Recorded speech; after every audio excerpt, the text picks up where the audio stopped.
Welcome back, Python enthusiasts. If you've just finished part 1 of our Python Dictionaries series, you've already got a solid foundation. You know what dictionaries are, how to create them, and how to perform basic operations. But dictionaries are even more powerful than you think. In this second part, we're going to dive into some more advanced tricks, including how to sort dictionary data, and then we'll put all that knowledge into action by building a practical, simple inventory management system. All right. Let's jump straight into our mini project, a simple inventory management system. This is a fantastic way to see how dictionaries can organize complex data efficiently. Our goal is to use a dictionary to store product inventory. The product name will be our key, and the value will actually be another dictionary containing the product's quantity and price.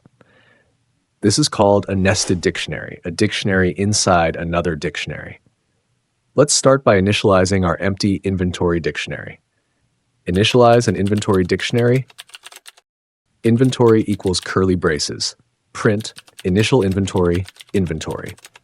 Now, let's add some products with their quantities and prices. Notice how the value for each product key is another dictionary. Add new products. Inventory laptop equals quantity 10, price 1200. Inventory mouse quantity 50, price 25.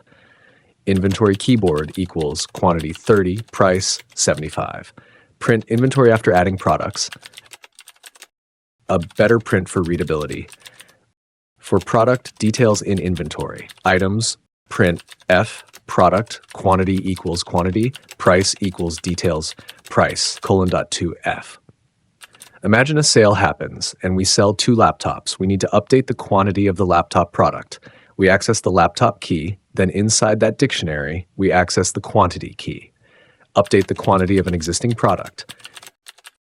If laptop in inventory, good practice, check if product exists. Inventory laptop quantity minus equals 2.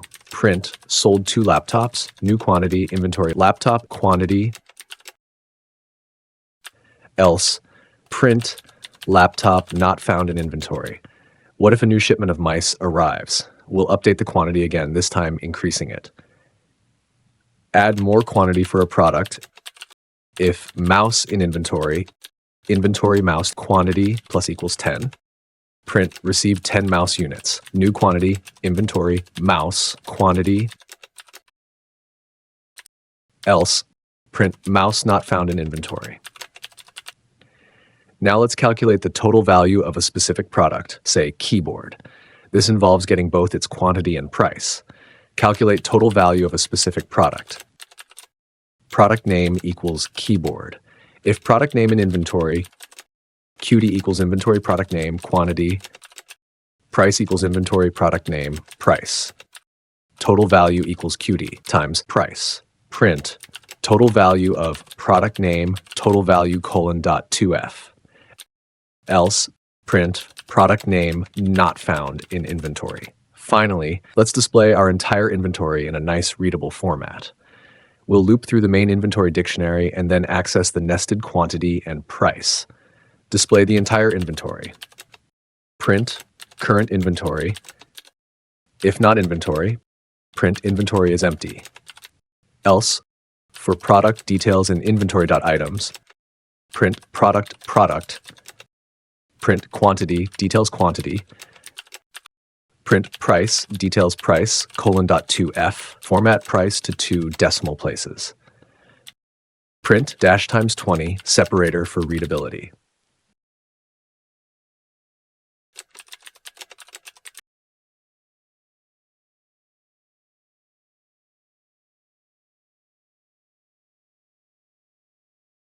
Beyond what we've already covered, Python dictionaries have even more useful methods, and we'll also look at how to sort dictionary data.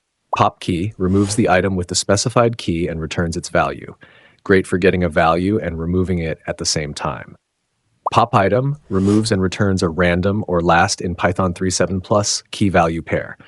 Clear removes all items from the dictionary, making it empty. Copy returns a shallow copy of the dictionary. Important because direct assignment just copies the reference, not the dictionary itself. Update other dict merges another dictionary or an iterable of key value pairs into the current dictionary. Existing keys will be updated, new keys will be added. My items equals apple 5, banana 10. Removed value equals my items. Pop apple, print, pop apple, remove value, dict, my items. My items, clear, print, after clear, my items. Original equals A1, B2. Copied equals original, copy. Copied A equals 100. Print original after copy change, original. Print copied. Dect1 equals name Alice, age 30. Dict2 equals age 31, city, New York. Dict1 to update Dict2. Print after update, Dict1.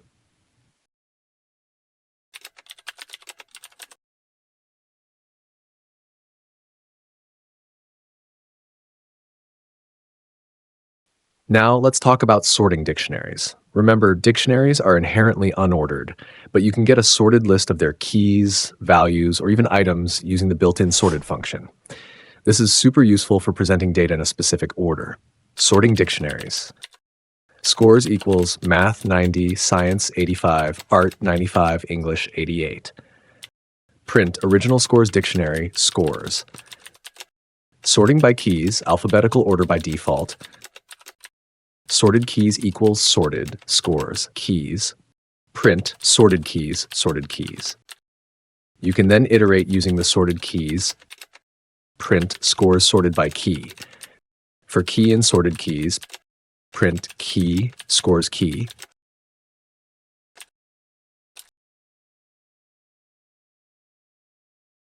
You can also sort by values. This requires a bit more advanced usage of sorted with a key argument, but it's very powerful. We'll sort by value from lowest to highest. Sorting by values. Using a lambda function to tell sorted to use the second element of each item, which is the value for sorting. Sorted items by value equals sorted, scores items, key equals lambda item, item 1. Print scores sorted by value ascending.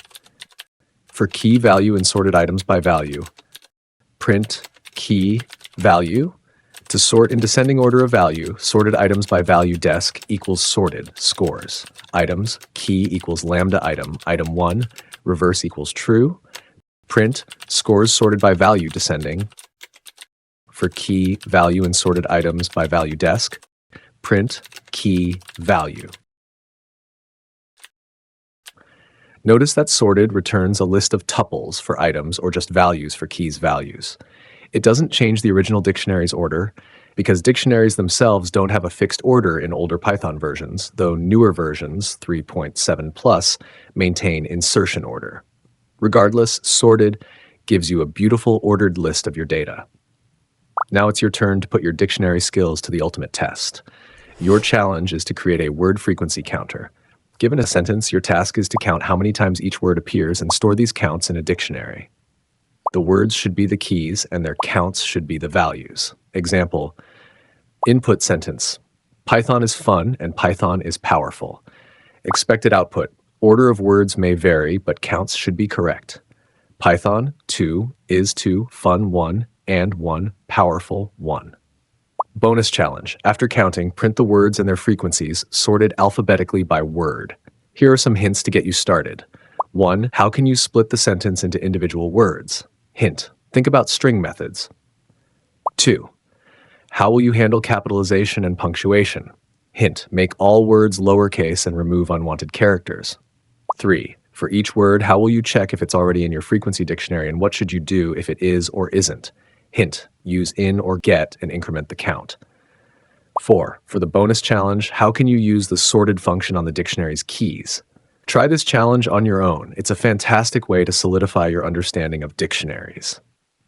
Wow, you've just mastered Python dictionaries. We've seen how they provide a flexible way to store and retrieve data using key-value pairs, making your code more intuitive and powerful. Remember, dictionaries are incredibly versatile and will be invaluable in your Python journey. Don't forget to check the video description below for the full code snippets, the challenge exercise, an automatically assessed quiz to test your understanding, and all the key takeaways. What's next on our Python journey? we'll dive into another powerful data structure, sets and set operations. Get ready to learn about unique collections and powerful ways to combine or compare them. If you found this video helpful, please give it a thumbs up, subscribe to the channel, and hit that notification bell so you don't miss our future lessons. Happy coding!